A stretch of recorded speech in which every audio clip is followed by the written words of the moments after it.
This is truly a sad day for the internet. Hello, Cat the Controversy here, and YouTube recently changed the requirements for being a YouTube partner. Now, in order to be part of the partnership program to earn monetization, you need to have 1,000 subscribers and 4,000 watch hours in the past 12 months. Yeah, this is going to be hard for the smaller guys who are just starting out and just kind of have a really small niche following. And I mean, they already instituted one change where it was you need to have 10,000 lifetime views before in order to remain in the partnership program, and that's when I got kicked out because I had 7,000 lifetime views at the time. Yeah, and it is what it is, and back in the day, this is how it was. Back when the partnership program started out, you need to be big, you need to have followers, and that's what YouTube's trying to go back to. Why are they trying to go back to? I don't know. Some people are saying it's to prevent another adpocalypse. You're wrong. It would not prevent an adpocalypse. It might have prevented one adpocalypse, but we're at what, four now? And I don't know the cause of the other two, but I know two of them, the causes. These are not caused by small YouTubers with less than 1,000 subscribers and 4,000 watch hours. These weren't caused by the small channels that were going to get affected by this change. They weren't even caused by the larger channels that wouldn't be affected by this change. They were caused by YouTube royalty. They were caused by PewDiePie and Logan Paul. The PewDiePie Fiverr video where he made a Nazi joke, and the Logan Paul video where he went to the Japanese suicide forest and said, "We found a dead body, guys." Yeah, those guys, before they made their adpocalypse causing videos, were the face of YouTube.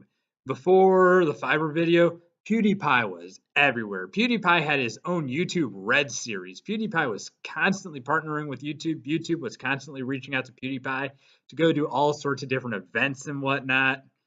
And they made the Fiverr video, and then YouTube tried to get rid of him and sever ties and whatnot. Logan Paul, same thing. Not as big as PewDiePie, but he'd always be on the trending page whenever he'd make a video. And he'd always be getting millions of views and had millions of subscribers, and they did Suicide Forest video, and look where he is now. They wouldn't have been impacted by these changes. Doing this, it wouldn't have done anything. We still would have had the adpocalypse. We still would have had PewDiePie making his Fiverr video and Logan Paul making his Japanese Suicide Forest video.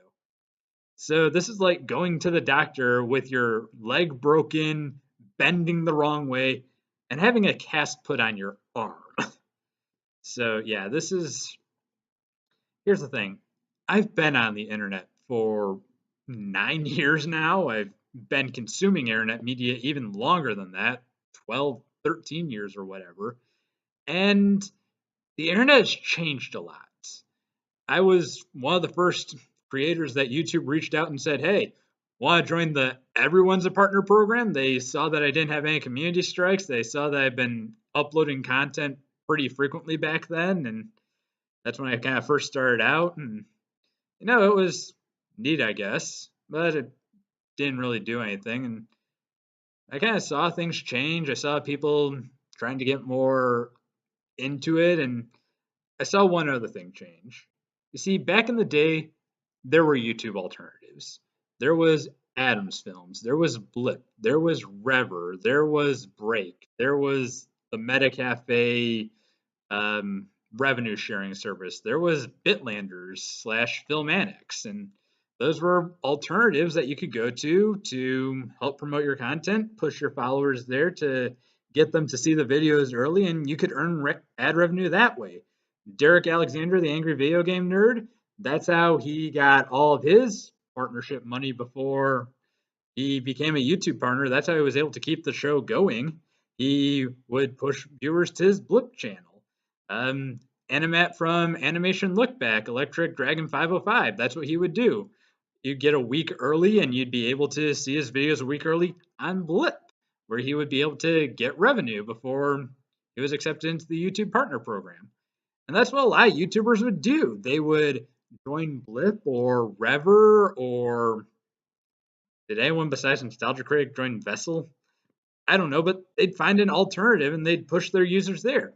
But then when YouTube opened it up to everyone, well, now those platforms started dying out. I'm not saying it's causal. I'm not saying that YouTube caused Blip to go under. I'm not saying YouTube caused Revver to go under. I'm not saying YouTube caused Metacafe to get rid of its revenue sharing, but they happened about the same time. It was just some correlation that happened. So when those platforms start to go away, well, you could just go to YouTube and try to build up your audience there and get some money there. And a lot of people are saying, oh, well, if you do this, it's not like you're going to be able to make this your day job. It's not like you can't quit your day job doing YouTube videos if you have less than 1,000 subscribers or 4,000 watch hours. And yeah, that's the thing, is that it's not so much that we want to quit our day job.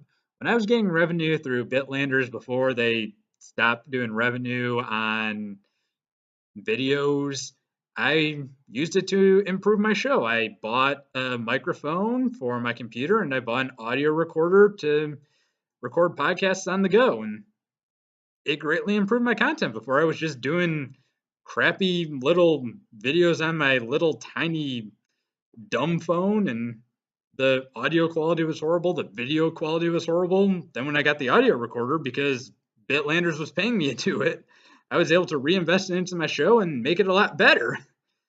So yeah, and that's the thing. There's no longer any alternatives. You can't push people to Blip. Blip is gone. Revver's gone. Atomfilms is gone. Vessel is gone. Metacafe, you can still sort of upload videos there occasionally. Sometimes my videos will go through, sometimes not. But they don't have revenue sharing anymore. You can't get revenue sharing through Vimeo, or Dailymotion kind of has it, but there's no audience there. I try to push my Dailymotion account as much as I can, but I don't get any views there, so it's pointless.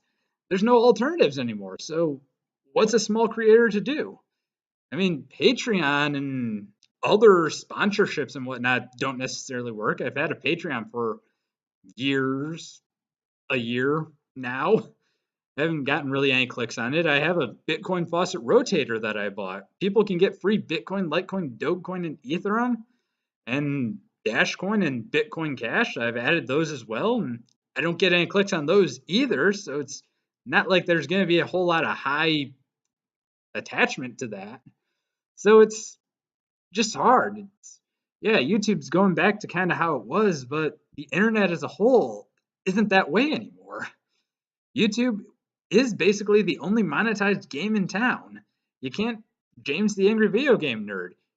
You can't go to game trailers anymore to get bought by game trailers and have an exclusive contract with them, because they don't do that anymore. There's no Screenwave media player, and even then you kind of need to have a partnership and whatnot. So what do?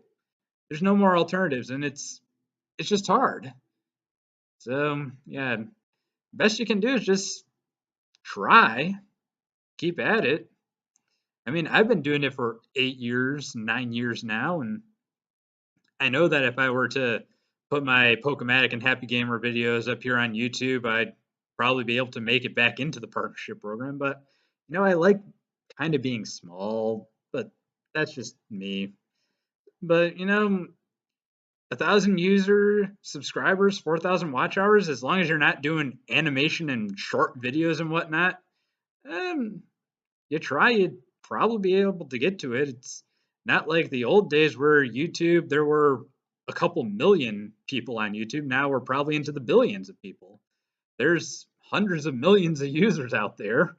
I mean, PewDiePie, he had 100 million subscribers at one point. There are people that have 20 million subscribers. 1 million subscribers, it's no longer just something that only Fred was able to accomplish. Now it's kind of something that a lot of people are able to accomplish. So, give it a try and you might be able to make it back in. Hopefully, just make sure that your content's not horrible. All right. Well, this has been Cat the Controversy, signing off, and thanks for joining me on this trip down memory lane and just discussing why this is just not that good. All right. So again, signing off. May God bless you. Bye bye.